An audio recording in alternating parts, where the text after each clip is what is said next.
आप सभी का एक बार फिर से स्वागत है चैनल पर। तो हम लोग नेक्स्ट पार्ट डिस्कस करेंगे फिगर ऑफ स्पीच का। एस के अरोरा की बुक को फ़िलहाल हम लोग कंप्लीट कर रहे हैं और इसमें ये हमारा फिगर ऑफ स्पीच में फोर्थ पार्ट है। कल ये कंप्लीट हो जाएंगे जितने भी एमसीक्यू इस बुक में दिए हैं।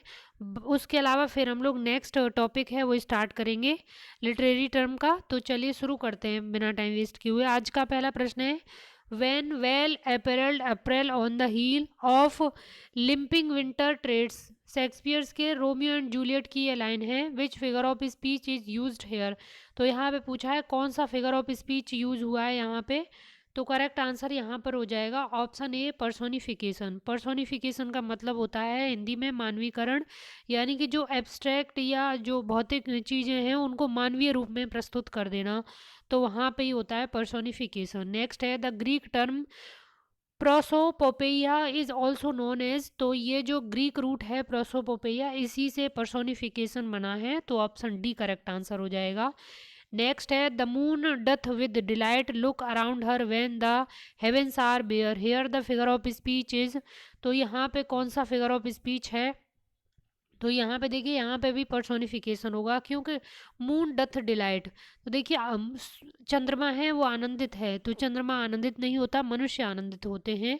तो यहाँ पे इसीलिए पर्सोनिफिकेशन हो जाएगा। नेक्स्ट है the naked every day he clad when he put on his clothes, here the figure of speech is. तो यहाँ पे है पन। अब पन क्या होता है, पन होता है हिंदी में श्लेष्म, और इसका मतलब क्या होता है कि एक शब्द के कई मतलब निकल जाते हैं, आप दो मतलब उनके निकाल सकते हैं, तो वहाँ पे पन होता है। नेक्स्ट है simile, metaphor, personification and apostrophe are the figure of speech which are based on. तो यहाँ पे पूछा है सिम्बली, मेटाफर, पर्सोनिफिकेशन और एपिस्ट्रॉफी, इनमें ये किस आधार पर बने हुए फिगर ऑफ स्पीच है। कंट्रास्ट पर, एसोसिएशन पर, कंस्ट्रक्शन पर या रिसेम्बलेंस पर। तो ये करेक्ट आंसर हो जाएगा रिसेम्बलेंस पर बने हुए हैं, यानी सादृश्यता पर। तो यहाँ पे सी करेक्ट आंसर हो जाएगा। नेक्स्ट है she walk in beauty like the night of cloudless climes and starry skies, the figure of speech is. तो यहाँ पे हो जाएगा सिम्बली, क्योंकि सिंपल सी बात है इसमें लाइक वर्ड का यूज हुआ है। तो यहाँ पर एज, लाइक, सो वर्ड का यहाँ पे यूज हो, वहाँ पे सिम्बली होता है, इसीलिए यहाँ पे सिम्बली हो जाएगा। नेक्स्ट है the figure of speech in which a part is used to show the whole or the whole to a part is. तो यहाँ पर देखिए which figure of speech, the part is use to show the whole or whole to the part, यानी बहुत छोटे को छोटी, बड़ी बात को छोटे रूप में दिखाने को या छोटी बात को बड़े रूप में दिखाने को। तो वहाँ पे कौन सा फिगर ऑफ स्पीच होता है, तो वहाँ पे होता है स्नेक डकी। ऑप्शन यहाँ पे ए करेक्ट आंसर हो जाएगा। और ये ग्रीक रूट होती है टेकिंग अप टुगेदर, यानी ग्रीक रूट में इसका ग्रीक मतलब होता है टेकिंग अप टुगेदर, यानी सारी चीज़ों को एक साथ में रख लेना। तो वहाँ पर ये सिनेक डकी होता है। जैसे कि एक सिंपल एग्जांपल देखते हैं, इंडिया वॉन द मैच। तो इंडिया मैच जीत गई, यानी कि इंडियन क्रिकेट टीम मैच जीती ना। तो इंडियन क्रिकेट टीम के लिए इंडिया वॉन द मैच का प्रयोग हो गया, यानी इंडिया वर्ड का प्रयोग कर दिया है। तो ऐसे ही स्नेक डकी होता है। जैसे नेक्स्ट क्वेश्चन देखते हैं, uneasy lies that head that wear a crown, the figure of speech is. तो यहाँ पे भी स्नेक डकी हो जाएगा, ऑप्शन ए। नेक्स्ट क्वेश्चन है just for a handful of silver he left us, the figure of speech is. तो यहाँ पे भी स्नेक डकी हो जाएगा, ऑप्शन ए। नेक्स्ट है if you don't drive properly you will lose your wheel in is N instance of. तो ये किसका उदाहरण है, ऑप्शन बी यहाँ पे करेक्ट आंसर हो जाएगा। नेक्स्ट क्वेश्चन देखते हैं, I am looking for poetry I see a few Chaucers a few Shakespeare, what is the special used here in poets name in the plural. तो यहाँ पे जो करेक्ट आंसर है वो है स्नेकडकी, क्योंकि यहाँ पे शेक्सपियर के वर्क के लिए शेक्सपियर यानी कि शेक्सपियर के कुछ वर्क के संदर्भ में फ्यू शेक्सपियर यूज हुआ है, और चौसर के कुछ वर्क के संदर्भ में फ्यू चौसर यूज हुआ है। तो यहाँ पे स्नेक डकी है, ऑप्शन ए करेक्ट आंसर हो जाएगा। Synecdoche use names for their respective works. तो यही मैंने आपको बताया। नेक्स्ट है taunting use of apparent praise for dispraise is. तो यहाँ पे हो जाएगा सरकाज्म, यानी कि किसी इंसान को डिस्प्रेज यानी अपमानित करने के लिए सम्मानजनक बातों का प्रयोग कर देना। जैसे कोई मूर्ख व्यक्ति है उसको बहुत ही बुद्धिमान बोल देना, यानी कि बहुत मूर्ख है उसको बोल देना तुम तो आइंस्टाइन हो। तो वहाँ पे जो होता है वो होता है सरकाज्म। नेक्स्ट है sarcasm is taken from the Greek verb sarkazein which means, तो यहाँ पे उसका मतलब होता है टू टीयर फ्लैश, यानी मांस फाड़ देना। मांस फाड़ देना यानी इतनी गहरी तरीके से किसी की बेइज्जती कर देना, तो वो इसका मतलब निकल आएगा, सेंस इसका यही निकलेगा। नेक्स्ट है which is the example of transfer epithet. ध्यान देना है, ट्रांसफर ऑफ एपिटेफ यहाँ पूछा है, तो यहाँ पे जो करेक्ट आंसर हो जाएगा option B, dreaming house. Next है presided happiness is a example of, तो ये भी यहाँ पे करेक्ट आंसर ऑप्शन बी है आपका, ट्रांसफर एपिथेट। ऑप्शन बी यहाँ पे करेक्ट आंसर हो जाएगा, ऑप्शन बी। नेक्स्ट है यूजलेस रिपीटेशन इज, तो यूजलेस रिपीटेशन किस चीज़ का है, तो यहाँ पे जो करेक्ट आंसर हो जाएगा ऑप्शन डी, यानी कि शब्दों का बेमतलब के रिपीटेशन हो जाना, वहाँ पे ट्यूटोलॉजी होता है। नेक्स्ट है tautology is also known as, तो प्लियोनेज्म के रूप में इसको जानते हैं, तो ऑप्शन ए यहाँ पे करेक्ट आंसर हो जाएगा। नेक्स्ट है it is a phrase it repeats the same words and usually expresses a banal but unanswerable truth. For instance, it is what it is and what will be. It is was coined by journalist William Safre. Source mark मिलेन डिक्शनरी.com, तो ये source से लिया गया है जिसका कोई मतलब नहीं है, लेकिन यहाँ पे इस सेंटेंस में आपको बताना है किस किस बात का प्रयोग हो रहा है। तो यहाँ पे जो करेक्ट आंसर हो जाएगा ऑप्शन सी, ट्यूटो फ्रेज के रूप में है, क्योंकि यहाँ पे रिपीटेशन हो रहा है तो इसीलिए यहाँ पे हो जाएगा ये। नेक्स्ट है ट्यूटो फ्रेज इज, तो ये क्या होता है, करेक्ट आंसर ऑप्शन डी हो जाएगा।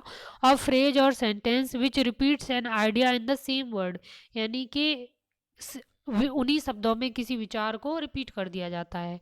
अब यहाँ से आगे जो 2006 से लेके 2016 के बीच में पीजीटी में जितने भी क्वेश्चन फिगर ऑफ स्पीच से पूछे गए हैं उनको यहाँ पे हम लोग डिस्कस करेंगे। तो चलिए शुरू करते हैं। Point out the figure of speech in the following line. The ploughman homeward plods his weary way, तो यहाँ पे कौन सा फिगर ऑफ स्पीच हो जाएगा। देखिए यहाँ पे रास्तों को थका हुआ दिखाया गया है, जबकि प्लोमैन थका हुआ होना चाहिए लेकिन रास्तों को थका हुआ दिखाया गया है, तो करेक्ट आंसर यहाँ पर हो जाएगा transfer epithet, option C. Next है point out the figure of speech in the following.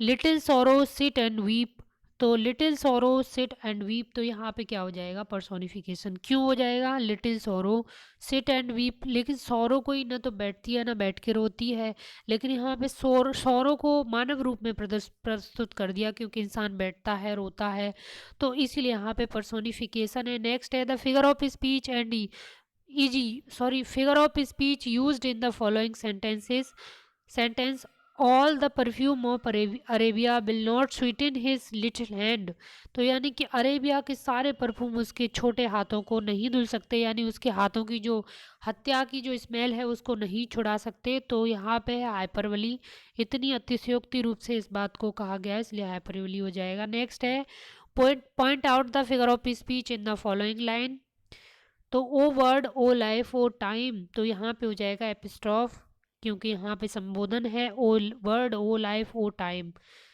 Next है point out the figure of speech in the following line. Where beauty can't keep her lustrous eyes, तो यहाँ पे personification हो जाएगा क्योंकि where beauty can't keep her lustrous eyes, beauty की आंखों को यहाँ पे दिखाया गया इसलिए पर्सोनिफिकेशन हो जाएगा। Choose the correct figure of speech in the following sentence. The camel is the ship of desert, तो कैमल डेजर्ट का शिप होता है तो मेटाफर, ऑप्शन ए यहाँ पे करेक्ट आंसर हो जाएगा मेटाफर। नेक्स्ट है choose the correct figure of speech in the following line. The quality of mercy is not strained, it dropped as the gentle rain from heaven, तो यहाँ पे हो जाएगा सिमली क्योंकि जहाँ यहाँ पर एज वर्ड का प्रयोग हुआ है इसलिए यहाँ पे सिमली हो जाएगा। नेक्स्ट क्वेश्चन देखते हैं। Point out the figure of speech in the following line. Like a patient etherized upon a table, तो यहाँ पर देखिए लाइक वर्ड का यूज़ है तो इसलिए सिम्बली है। नेक्स्ट है which of the following is correctly matched, तो यहाँ पर हाइपरबोली के बारे में क्या दिया है वो देखते हैं। A figure of speech in which emphasis is achieved by deliberate exaggeration, तो बिल्कुल सही है। डेलिबरेट एक्सजरेशन यानी जानबूझकर बात को बहुत बड़ा चढ़ा करके बोला जाता है हाइपरबोली में, तो ये बिल्कुल सही है पहली बात। दूसरा देखते हैं oxymoron, a figure of speech consisting generally of two apparently contradictory terms that expresses a startling paradox, तो ये भी बात बिल्कुल सही है दूसरी भी।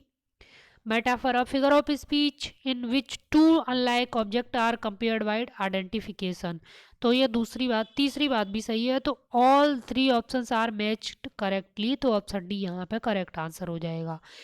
नेक्स्ट क्वेश्चन है the rhyming of vowel sound without the rhyming of consonant is known as, तो assonance, option A correct answer, option C correct answer हो जाएगा। वॉवेल साउंड की यहाँ पे रिपीटेशन होती है without rhyming of consonant is also known as assonance. Next है the figure of speech is figure of speech in he is too fond of red tape, he is too fond of red tape, वो red tape के संदर्भ में बहुत red tape के लिए बहुत fond है, तो यहाँ पे हो जाएगा metonymy, option B correct answer हो जाएगा। मिटोनमी क्या होता है?